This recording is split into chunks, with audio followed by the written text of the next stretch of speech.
কক্সবাজারে আমি আসার পর থেকে প্রায় প্রতিদিনই বৃষ্টি হচ্ছে। সপ্তাহে বলতে গেলে ৫ থেকে ৬ দিনই বৃষ্টি হয়। সকালে যদি বৃষ্টি না হয় তাহলে দেখা যায় যে বিকালে বৃষ্টি চলে আসে। এরকম রাতে সকালে কন্টিনিউয়াসলি বৃষ্টি হতেই আছে। আর এই বৃষ্টির কারণে কিন্তু তেমন একটা বাইরেও বের হওয়া হয় না, কারণ রাস্তাঘাট অনেক বেশি কাদা থাকে। খাবারের তালিকায় কিন্তু খেজুর রাখা উচিত, আর আমরা দুজনেই খেজুর অনেক বেশি পছন্দ করি। আমাদের ঘরে প্রায় দেখা যায় সবসময়ই খেজুর থাকে।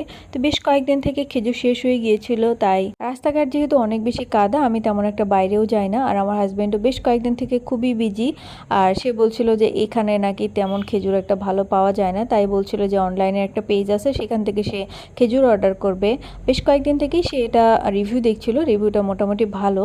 খেজুরটা অর্ডার করা 2 থেকে 3 দিনের মধ্যে আমরা পেয়ে যাই, হয়তো একদিন আগে পেয়ে যেতাম, আর সেটা ডেলিভারি ম্যানের ভুলের কারণে পাইনি। যাই হোক, সেটা ব্যাপার না, 1-2 দিন এরকম হতেই পারে। এর আগে অন্যান্য প্রোডাক্ট অনলাইন থেকে অর্ডার করা হলেও প্রথমবারের মতো খেজুর অর্ডার করেছি অনলাইন থেকে।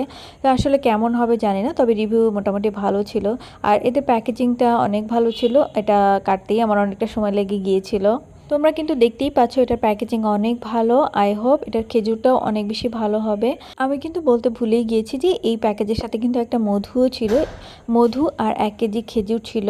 তো আমি মধুটাকে পরে ওপেন করছি, প্রথমে আমি খেজুরটাকে ওপেন করে দেখাচ্ছি আসলে খেজুরটা কেমন সেটাই দেখি। আমি যে পেজ থেকে অর্ডার করেছি এই পেজের নাম কিন্তু ঘরের বাজার, আর ঘরের বাজার পেজের রিভিউ অনেক ভালো শুনেছি। আমরা অর্ডার করেছিলাম মিডিয়াম সাইজের যে খেজুরটা, সেইটা এটার থেকে একটা বড় সাইজ আছে, আবার এটার থেকে একটু ছোট আছে। এটা সাইজ অনুযায়ী কিন্তু প্রাইসটা ভ্যারি করে। আমি কিন্তু পুরো বক্সটাই ওপেন করে ফেলেছি, দেখতেই পাচ্ছ খেজুরগুলি কিন্তু বেশ বড় সাইজের।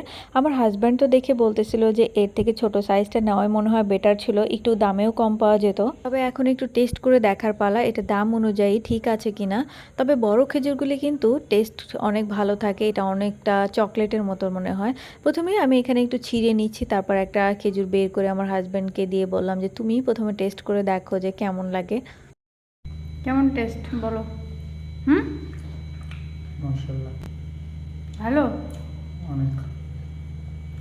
খেজুরের টেস্ট কিন্তু অনেক ভালো ছিল, আমিও একটা টেস্ট করেছি। তবে হাতে পাওয়ার আগে আমি অনেক বেশি টেনশনে ছিলাম যে এত দাম দিয়ে খেজুর কিনছি, এটা টেস্ট যে কেমন হবে।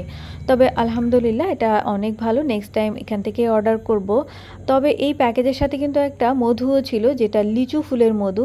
এটার প্যাকেজিংও কিন্তু অনেক ভালো ছিল। আর ছোটোবেলায় এই কাগজগুলি পেলে কিন্তু 2 হাতে চাপ দিয়ে ফোটাতাম, আর একটু আওয়াজ করতো। আমার হাজব্যান্ড আর আমি তো এটা নিয়ে খুবই মজা করতেছিলাম।